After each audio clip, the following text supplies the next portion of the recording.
My name is Jean. I live with my husband, Alex. Alex generally doesn't do household chores and treats me as if I'm his maid. I work part-time, though. Hey, could you possibly cook dinner today? When I ask Alex, huh? Why? He looks at me as if he doesn't understand at all. Looks like we're short-staffed today and I might have to work overtime. Can you cook dinner for a change? What are you whining about? I'm the one who brings home the bacon, right? It's only natural that you do all the housework. Alex responds in a domineering manner as if to say he's superior, and so I end up not being able to say anything. Then, one day, "Hey there, I'm home," a man suddenly entered, calling out energetically. It was my brother-in-law, Mike. What? Mike? What? Why are you here? What are you talking about? This is my house. Our conversation was just not matching up. He seemed to mistakenly believe that this was his parents' house. Oh, if it's not my folks' place, you should have just told me that. I had told him that from the start. Well, since you're here, make yourself at home. My husband, Alex, made a surprising statement. Wait a minute. Why are you accepting this so easily? Although I protested, my husband didn't listen. And so our life with Mike began. But this brother-in-law, he's an incredibly rude man. Hey, Jean, I'm helping myself to the beer in the fridge. What? I was shocked. He had just helped himself to the fridge, as if it were his own home. When do you plan on leaving? It's already been 3 days. What? It's only been 3 days? Let me stay a bit longer. Does he not understand that we don't want him here? Mike responded with a nonchalant smile. But that beer is Alex's, so... Huh? Then why don't you buy some more? That's not the point. I wanted to say that, but it seemed like whatever I would say would just be brushed off, so I had no choice but to stay silent. Hey, when is your brother planning to leave? Since he didn't seem to have any intention of leaving, I decided to ask Alex. Then, huh? What are you talking about? My brother isn't leaving anytime soon. What? It seems that Mike had a falling out with his parents and didn't want to return home. He had mistakenly thought that this was his parents' house, but perhaps he pretended to mistake it on purpose. Anyway, where's my beer? Well, it's gone. Mike drank it. What? What's with that? Go buy some more right now. Alex became irrationally angry, and I had no choice but to go buy beer. Just as I was about to leave the house, "Oh, Jean, if you're going shopping, get some snacks too. Why don't you buy it yourself?" Nah, it's just a hassle. As a housewife, you should buy it. Does he think I'm his servant or something? He seems to look down on me with an utterly lax attitude. Please, enough is enough. Such rude behavior. I just can't ignore it. Huh? What, are you standing up to me? Mike, my brother-in-law, suddenly gave off a menacing aura as soon as I stood up to him. Look, I'm not saying I want to stay here forever. You understand that I'm just asking to crash here for a bit, right? But shut up, no buts. Just when I felt like I was losing to Mike's pressure. Hey, what's going on? Why are you arguing? Well, because Mike refuses to leave our home. So what? It's fine if you don't leave, bro. What? Does Alex actually not mind having Mike around? But he's even drinking your beers, you know. Well, you can just buy some more, can't you? Alex said with a matter-of-fact expression. Mike chimed in with, Right. Fine, I'll do as you wish. I've had enough. Exhausted from the argument, I decided to just silently go buy the beer. This attitude of mine seemed to have worsened things as Mike's behavior became more and more obnoxious. Hey, beer. That was Mike's voice. Do you really think you'll get a beer talking to me like that? Huh? What? Are you defying me? Before I knew it, a month had passed since Mike came to our house. Mike had become as dictatorial towards me as a bad husband. Well, isn't there a certain manner in which you're supposed to ask favors from others? Huh? What? Are you, a mere housewife, trying to tell me how to behave?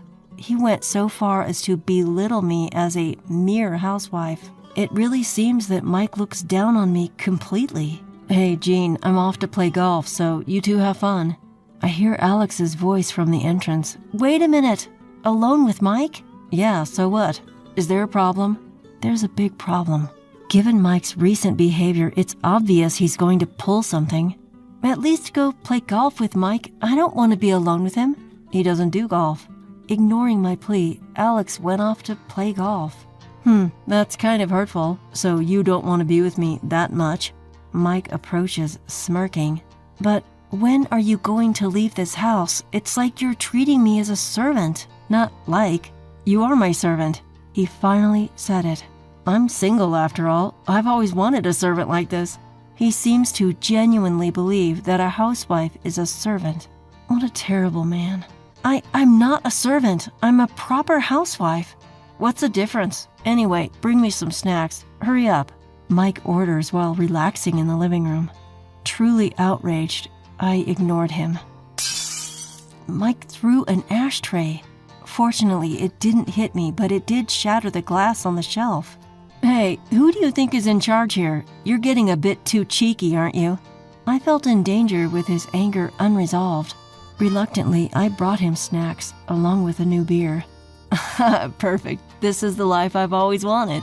He was completely in the mood of a master of the house. I was afraid that if I did something to offend him, he would throw the ashtray again. All I could do was wait for Alex to come home in fear. I'm home. After several hours, Alex finally returned. Oh, Alex, I was so scared. Normally he's a bit of a domineering husband, but I thought he would be reliable in times like this. However, whoa, what happened to this room? It's a mess. Alex prioritized commenting on the state of the room over listening to me. Well, Mike, he threw an ashtray and I was scared. I tried to explain what I had gone through, but, what's that? The ashtray didn't hit you, did it? Then it's no big deal, right? I couldn't believe it. Would any normal person say that when their wife might have been seriously hurt? Hey, welcome home. Your wife trashed the room. What? Incredibly, Mike was blaming me for the mess in the room. What? It was you. Why are you blaming my brother? No, it's not like that. I desperately insisted I wasn't to blame. But Alex, maybe because he was drunk, wouldn't listen to me at all. In the end, I was scolded to take care of things and to take care of Mike. Drunk Alex was very troublesome and kept repeating the same things. If I didn't at least pretend to listen, he would get grumpy and start causing a ruckus. So no matter how tired I was, I had no choice but to listen to Alex's lectures. Whew, I'm tired. About 2 hours after Alex came home, finally Alex's lectures were over. But I was completely worn out. Even so, Alex mercilessly asked me, "So, what's for dinner?" He said, No, didn't you eat out?" "Why would I eat out? You mean you haven't prepared anything?" I had just been scolded for 2 hours. How could he possibly think I had cooked? Ugh, you're so useless. You're really a failure as a housewife. And he even negated my worth as a person. What on earth had I done to deserve this? You're getting scolded. This is hilarious. Mike was just snickering from the sidelines. Maybe these brothers just love tormenting people. In the end, no matter how tired I was, I cooked for Alex and Mike. They even complained that the food was bad, so there was no salvation for me. Finally, reaching my limit, I decided to address Alex again. Hey, when is Mike going to go home? He's not going to stay here forever, is he? Not that again. He clearly looked annoyed. Maybe I chose the wrong time to bring it up. What's with you? Don't you care about my brother? To be honest, I didn't care. After all, he just showed up at our house and started tormenting me. Just living with such a person was driving me to the brink. You know I've been having a rough time, don't you? How can you just ignore that? I couldn't help but ask Alex that. Look, everyone has stress, you know. Just as he opened his mouth, Alex said something outrageous. Mike is particularly stressed, so he has to use you as a punching bag. I couldn't understand what he was saying at all. Punching bag? Me? Why? When I asked Alex this, he said, because clearly in this house, you're the best fit to be a punching bag. You should be honored. You get to be Mike's punching bag. Despite the fact that I didn't want that at all, he spoke as if I did. I shouted, I don't want that at Alex, but he just said without hesitation, "It's not about what you want or don't want. You're a punching bag. Punching bags don't have will, do they?" Alex said it with such conviction. It was clear he meant it. And when I thought about it, Alex had been abusing me for a while now, yelling at me for no reason, even physically hurting me at times. You're cruel," I muttered, tears welling up in my eyes. But even seeing me cry, Alex didn't seem to feel anything. Oh, what a hassle. Women always think crying will solve everything. Cry all you want. I'm not going to do anything. Now, go buy me a beer. Again with the beer. He doesn't care about my feelings at all. Enough is enough. I can't take it anymore, I shouted, surprising even myself. Alex looked surprised, but he continued to berate me. "Why are you even mad? You have a problem with me and my brother? If you don't like it here, why don't you leave?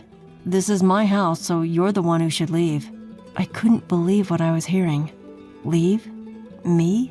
And his brother is not the problem? Even when I asked for clarification, all Alex would say is, "Yes, you should leave."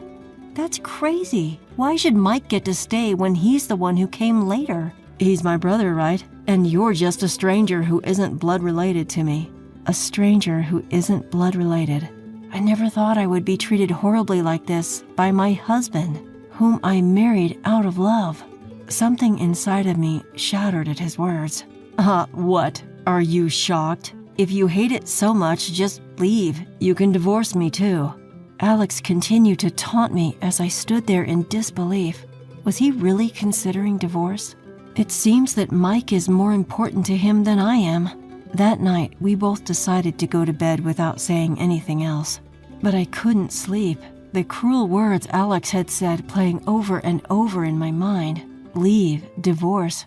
Was I the only one who thought we were in love? I suddenly felt very sad. Perhaps my feelings were unreciprocated. After a good cry that soaked my pillow, I made a decision and went to sleep. A few days passed after that incident. Alex called me. "Hey, where are you? Where did you go early in the morning? You just noticed? It's been a few days since I left." "I didn't care if you were gone. I was eating instant noodles, but I've run out. Make me some food." I thought he could just keep eating instant noodles for the rest of his life. He sounded quite flustered, raising his voice. Having no choice, I calmly replied, "Well, I've started living alone." "What? You're living alone?" He seemed genuinely surprised. "There was a studio apartment available right away. I signed the lease on the spot. I'll have the movers send my stuff later." "What the hell are you thinking? Make dinner for me and Mike." "Why should I? You were the one who told me to leave." "No, that was, Alex tried to speak firmly, but his voice gradually faltered. Of course it would. His own words were contradicting each other. "Anyway, come back home. This is a husband's order." Even so, Alex tried hard to maintain his strong tone and yelled at me. However, strangely enough, I wasn't scared of Alex anymore. Why do I have to come back? There's nothing but unpleasant things for me if I return. When I said that, Alex replied, "Whether it's unpleasant or not doesn't matter. You're a servant in this house." Again with the servant comment. I wonder if those brothers really think I have no human rights. I was too flabbergasted to say anything, so I decided to tell him about my decision. "Alex, I've decided to do as you said." "What? What are you talking about?" "I'm getting a divorce." "What? A divorce?" He seemed very surprised. It's strange. Why is he so shocked when he was the one who brought up the topic of divorce? "Don't be ridiculous. There's no way I'm getting a divorce. I refuse." He seems unwilling to lose a convenient housekeeper, but his obnoxious behavior won't shake my resolve. "It's you and your brother's fault. It's because you've oppressed me this whole time. I've been holding back all this time." Perhaps realizing I was serious, Alex's voice began to tremble. "Hey, you're joking, right? Are you seriously going to get a divorce? I'll go to your parents and convince them." "What good would that do? I already talked to them. They won't listen to you." "What?" He seemed quite panicked. He should have just kicked out his brother and changed his ways. "Come on, please reconsider. My brother says he's sorry." I thought to myself, these are the kinds of people who only say things when they're in a pinch. There's no way I could trust their words of regret. I'm sorry, but I can't trust a word you say. I will never forget what you've done, nor do I intend to forgive it." Hearing this, Alex became even more flustered. "Wait, please, I'm begging you." He didn't kick his brother out when I pleaded with him. The more we talked, the more pathetic Alex seemed. "Goodbye. We have nothing more to discuss." Wait, let's talk this out. Please, don't go through with the divorce." I proceeded with the divorce process through my lawyer, and it was successfully finalized. Alex and his brother ended up having a big fight over who would do the housework. Two grown men fighting full out. They both ended up in the hospital. After all they've done to me, they got what they deserved. Now, even though I'm single, my life is much easier than when I was with Alex. I wish I had left him sooner. My husband constantly invites friends over every week and pushes me around even though I'm pregnant. His friends also act as if this is the norm. One day, my husband Nick handed me a sleeping bag and said, "You can sleep here." And I was ousted to the kitchen. I can't take it anymore. If you want to have a good time with your friends, I have my own ideas too. By the time they realize who's arrived, they'll be in for a shock. My name is Emma. My husband Nick is a former colleague from my company. We met at a toy company aimed at young children. He was always surrounded by friends, a sociable person with a wide circle of acquaintances. Being introverted, I admired Nick's sociability. So when he asked me out, I was pleasantly surprised despite not expecting it. Once I started dating Nick, I realized that despite seeming flamboyant, he was actually frugal and responsible. Surprisingly, we spent many of our dates at home relaxing. "Nick, you're always hanging out with various people, aren't you? I thought you'd prefer to go out more for dates." When I mentioned this, he responded with slight awkwardness. "So you saw me like that? Actually, I don't really like to waste money. I usually just go along with eating out or drinking with others, but I really prefer relaxing at home." "I see. I myself prefer staying home, watching movies or cooking together, rather than going out." I was happy to see this unexpected side of him, a side he only showed to me. Gradually, I began to see him as a potential husband. He seemed to feel the same way, and a year into our relationship, Nick proposed to me. Even after getting married, Nick remained popular, often being invited to social gatherings by his colleagues. However, I was growing wary of him going out drinking every week. "Hey, I'd like to spend some weekends with you too." As I expressed my feelings, he responded while scratching his head. "Yeah, you're right. My bad. From now on, I'll just drink at home. That way, you won't be lonely, right? I want you to get along with my friends too." That's not exactly what I meant. Still, I couldn't say no to Nick. Since then, his friends and colleagues began to visit our home every weekend to drink. "Hey, Nick's wife, more beer, please." "Emma, we're out of snacks." Among his friends, there was a female contract worker named Sandy who didn't show any signs of helping out. I was run ragged by preparing drinks and snacks, never resting even over the weekend. Nick was completely oblivious to my state.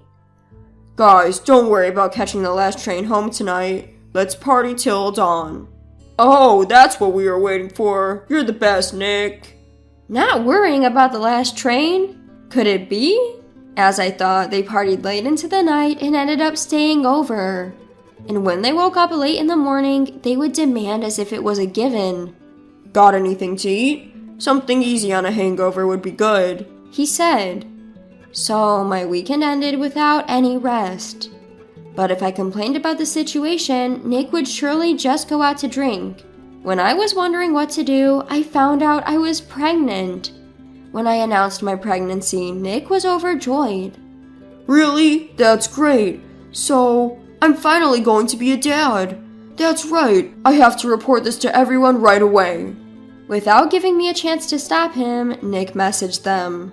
"Emma, everyone is happy for us and they want to celebrate. They're coming over this weekend." True to his words, his friends flocked to our house over the weekend and started partying harder than ever. They're here to celebrate, so I guess it can't be helped. Initially, I thought so and accepted it, but I was completely tired of them who kept showing up week after week. Hey Nick, I'm happy they want to celebrate, but I'm having morning sickness and it's hard, so I want you to stop inviting people over. When I complained to Nick, he responded with dissatisfaction. What are you talking about? Wasn't it you, Emma, who said, "I'm lonely, I want to drink at home"? I told you not to go out drinking. I never said I wanted you to drink at home. But I can't just leave you alone at home and go out drinking while you're pregnant. What if something happens while I'm gone? Could it be that he's worried about me and drinking at home for my sake? When I thought about that, I found it hard to be too forceful. But every week is a bit too much. Alright. But right now, everyone is just trying to celebrate our baby. We can't just ignore their feelings, right? Having been told that, I had no choice but to concede. I understand, but I'm having morning sickness, so I don't think I can prepare much food or snacks. I don't want to carry heavy stuff either, so will you handle the drinks, Nick? Of course. Just do what you can, Emma. Relieved by his words, I got through another weekend. Today again, their friends came to their house like they're used to. Hey ma'am, I brought beer. I'll put it here. Please keep it cool. Okay. And also, these are ingredients for food. You don't have to cook anything fancy. It seemed Nick had told them something as the friends started bringing drinks and food one after another. But they only brought things. The actual task of fetching drinks from the refrigerator or making snacks was still left to me. Hey, Nick's wife, can you bring us the beer from the fridge? Emma, we need more snacks, please. In the end, I had to do the cooking. I knew that talking to Nick would be pointless. So I gently told them, actually, I've been having really bad morning sickness lately, and that's why I've taken a leave of absence from work, so... I was about to say that I wanted them to refrain from coming to our house in the future. But, laughing, the friends responded to my words. Exactly! I heard about it at work. Emma, you're on leave, right? Then you have to work for Nick at least on weekends. Right, pregnancy isn't a sickness, so it's better if you move around a bit. Misunderstanding something, my feelings didn't get through at all, and the friends started to take advantage of me even more. I had thought they wouldn't stay the night, but deep into the night, Nick and his colleagues didn't slow down their drinking. As I expected, they continued to drink past the subway time, got completely drunk, and were no longer in a state to return home. I was too tired to get angry anymore. When I tried to talk to Nick and then retired to the bedroom, Sandy, a contract employee, was already sleeping in our bed. I urgently appealed to him. Nick, Sandy's sleeping in our bed. Oh, she got pretty wasted, so I carried her to the bed. I can't believe it. I want to rest too. Yeah, that makes sense. Just wait a bit. I thought he was going to wake Sandy up and get her off the bed, but instead, Nick came back with a sleeping bag. You should sleep here for tonight. Saying that, Nick started setting up the sleeping bag in the corner of the kitchen. Whoa, wait a second. You're telling me I'm sleeping here? And in a sleeping bag? Well, we're still drinking in the living room, so this is the only place, right? I'm glad I brought this camping sleeping bag, haha. Called by his friends, Nick returned to the living room with more drinks in his hands. With no choice, I spent the night in an uncomfortable sleeping bag. The next morning, I was awakened by a knock from Sandy. Hey, Emma, how long are you going to sleep? It's already 11 a.m., you know. Sorry, I had trouble falling asleep last night.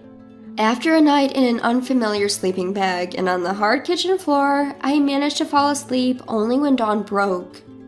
I only managed to doze off, and I'm not feeling refreshed at all. Regardless, Sandy continued. Hey, I'm hungry. Don't we have anything for breakfast? Oh, thanks to someone's oversleeping, it's more like brunch now, haha. Wake me up when it's ready, okay? She said, and then went back to our bedroom. With a fuzzy head, I went to the living room where Nick and his friends were passed out drunk. The table was littered with the remnants of their food and drinks. It seems I'm the one who will have to clean up this mess. As I was making a soup grudgingly, the smell attracted Nick and his friends. Oh, soup, huh? Nice. Sandy also came to the living room and started stuffing herself with rice, soup, and omelet. His friends too seemed to have become quite cheerful. Yesterday was so fun, man. I don't feel like going home today either. I get that. It's a long weekend after all. Let's have a second celebration. Instead of refusing, Nick said, Thanks for doing this for us. He even expressed his gratitude. It looks like it's up to me to be the one to say no. Well, everyone, I've understood your feelings well enough, so it's not necessary for you to celebrate so many times. The room fell silent for a moment at my stern words. Sensing this, Nick quickly addressed everyone. That's right, let's invite others today. They said they were busy and couldn't come yesterday, right? At his words, the friends quickly got their spirits back. Nick, that's a brilliant idea. They were also wanting to celebrate again. Noticing my dissatisfaction, Nick addressed me sternly. Emma, what's with that attitude since a while ago? It's rude to everyone, isn't it? I thought you'd be anxious being alone as a pregnant woman, so I'm holding back from going out drinking. They're all caring for me who can't go out drinking, and have taken the trouble to come to our house, you know? The friends also agreed with Nick's opinion. Holding back from drinking for the sake of his wife, Nick really cares about his wife, but it will suffocate if you keep holding back too much. We have to take a breather like this about once a week. We're always ready to accompany you. That's right. There are not many good husbands like Nick. We'll come every week if necessary. Thanks for covering for my wife's selfishness, everyone. Encouraged by everyone, Nick didn't seem entirely displeased. Everyone's covering for my selfishness? Is this kind of drinking party going to continue every week from now on? That's ridiculous. Finally, I snapped at Nick's words. Got it. Then can I invite someone too? As I said that, Nick nodded in relief. Yeah, you can invite whoever you want. It's more fun when there are many people. Hearing that, I immediately made a phone call to a certain place. In the afternoon, another friend of Nick's arrived. I didn't think everyone was drinking 2 days in a row. Thanks for the invite, Nick. Likewise, thank you for celebrating for us. Let's drink to our heart's content today. Then the doorbell rang again. Oh, looks like the person Emma invited is here too. Should I get the door? Opening the front door, Nick was taken aback. But boss, why are you here? I hurriedly headed to the entrance to welcome the visitor. Uncle, I've been waiting for you. Uncle? Indeed, the man I called to our home on the phone was the head of our department at the company. To the surprised Nick and his friends, I explained the situation. This man is an old friend of my father. He has loved me as his own daughter since the day I was born. But Emma, you never mentioned this before. Nick interjected, sweating nervously. He didn't show any signs of this at the wedding or at the company, even as head of the department. Well, if the other employees heard that the boss was doting on me, they would find it hard to work, wouldn't they? At my words, the boss added, I have also been sternly told by Emma not to be overly familiar in public. I've never been able to outsmart her. As a man without children of my own, Emma is like a precious daughter to me. The boss, suddenly serious, turned to Nick and said this. This precious Emma has come to me for help when she's in trouble. That's why I came here. What seems to be the issue? What? We haven't done anything to trouble Emma, right guys? As Nick said this, everyone else hastily nodded in agreement. Immediately I addressed them. Right, making a pregnant woman like me prepare late night snacks and breakfast, making me sleep in a sleeping bag. You don't think anything of it, do you, Nick? Upon hearing my words, the boss was furious. Nick, are you treating Emma this way? It's just that everyone said they wanted to celebrate our pregnancy, so I couldn't refuse. Suddenly being blamed, the friends hastily started to explain. No, sir. We only accepted Nick's request because he said he couldn't go out drinking due to his wife. Then the boss put an end to the disgraceful attempt to evade responsibility. Shut up! It's outrageous to have a drinking party overnight in a house with a pregnant woman and let her sleep in the kitchen. Do you think that's appropriate for our company, a toy manufacturer targeting young children? We're very sorry. We'll excuse ourselves now. The friends, startled by the boss's anger, quickly gathered their things and hurried to leave. Seeing their reactions, the boss shouted again. Hey, are you going to make Emma clean up? Clean up the mess you've made for yourselves before you leave. Being glared at by the boss, they started cleaning up the cluttered living room and doing the dishes. When the house was all tidied up, they left as if they were fleeing. Amidst all that, the boss called a halt to Sandy. Sandy, I want you to stay behind for a bit. Me? After her friends left, the boss questioned a visibly uncomfortable Nick and Sandy. Do you know why I asked Sandy to stay? Nick, though flustered, denied it. No. What are you talking about? It's about the rumors between you, Nick, and Sandy. There's been talk within the company that you two have been having an affair. That's a misunderstanding. With Nick desperately denying it, the boss lowered his tone. I had heard about Emma being pregnant and thought the rumors were baseless. I wanted that shouldn't be the case, but you disappointed me. The boss showed an email image sent by someone from the company. It contained images of Nick and Sandy entering a fancy restaurant and coming out of a brand store carrying shopping bags. It turns out Nick was not thrifty, he was just stingy with me. In fact, I had suspicions about his relationship with Sandy and mentioned my concerns to the boss. Upon hearing this, the boss immediately contacted several employees who had witnessed the two and provided photographs as evidence. No, boss, this is, Exactly, there's nothing between Nick and me. Even when confronted with evidence, their pathetic excuses disgusted me. I hesitated at the thought of our baby growing up without a father, but if the father is someone who can casually invite his affair partner into our home, it's better if he isn't around. I told Nick on the spot that I wanted a divorce. I've had enough of your selfish excuses. Nick and I are getting a divorce. You two can do whatever you want. What about our baby in your belly? You who let our child sleep in a sleeping bag on the kitchen floor, worried about our child? What are you saying now? But... There's no but. You who cheated don't get a say. My conditions are asset division and child support. How much is it going to be? Who knows? You've done enough to deserve it, haven't you? Emma, reconsider. Shut up. I'm done being patient. Go have your parties with your friends for the rest of your life, you man-child. After that, the house became mine through property division. I made him agree to pay child support as well. The boss was present for all the discussion, so Nick reluctantly agreed to my terms. After the divorce, Nick left the house and moved in with Sandy. Rumors of them living together quickly spread within the company, and their affair became public knowledge. Because their bad reputation also negatively affected the clients, it seems Sandy was fired and Nick was demoted. As the reason for the contract termination reached the temp agency, Sandy was unable to find a new placement. Nick also suffered a major salary cut due to his demotion.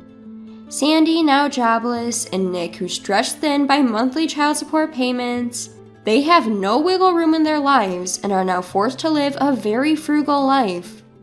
They are always fighting about money, and though they both want to break up, they are forced to stick together because neither of them has the funds to live alone. On the other hand, with the support of my family and the boss, I was able to give birth safely. Afterwards, the boss introduced me to a man, leading to a remarriage. As I created a new family, I've never been happier.